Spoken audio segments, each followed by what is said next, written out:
MTS, un message destiné à Jean-Louis Robinson.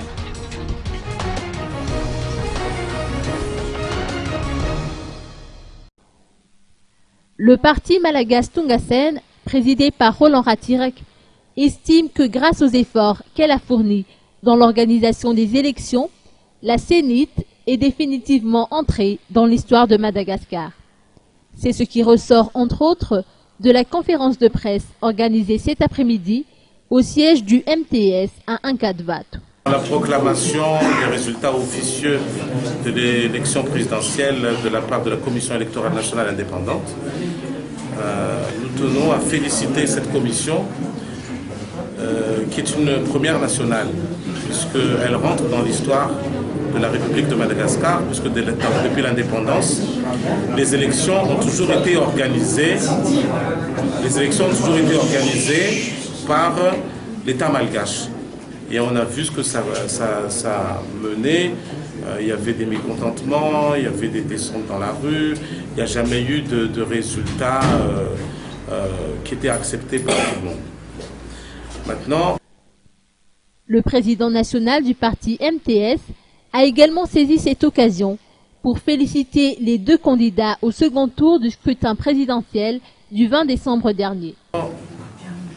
Je tiens à féliciter le candidat Erazonar Mampian, qui est arrivé en tête, au deuxième tour également, puisqu'il a montré de la sagesse, il a montré de la sérénité pendant toute la campagne, et il n'a pas utilisé de comportements extrémistes. Et ça, vraiment, ça a fait plaisir à la population et ça donne une bonne image pour la suite des événements. Je me tourne également vers M. Jean-Louis Robinson, qui a tout fait, qui a essayé de tout faire pour essayer d'être le premier. C'est tout à fait normal. Et je parle en tant que candidat. J'étais candidat, donc je n'ai pas gagné la place pour aller au second tour. Et par contre, nous avons accepté le verdict des urnes. Nous avons accepté, malgré quelques anomalies, malgré quelques imperfections que tout le monde a pu remarquer, nous avons accepté.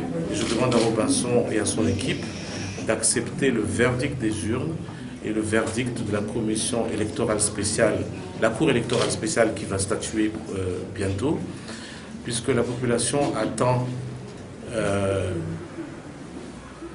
le travail véritable qui va commencer bientôt, c'est-à-dire la relance économique, c'est-à-dire les solutions pour les problèmes d'emploi, pour les problèmes liés à la pauvreté.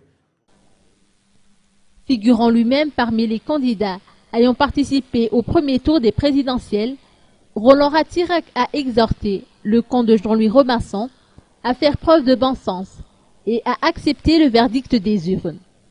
Pressenti Premier ministre à la tête du futur gouvernement de la 4e République, le président du parti MTS a noté que son parti dispose d'un projet de société crédible qu'il peut éventuellement mettre à contribution.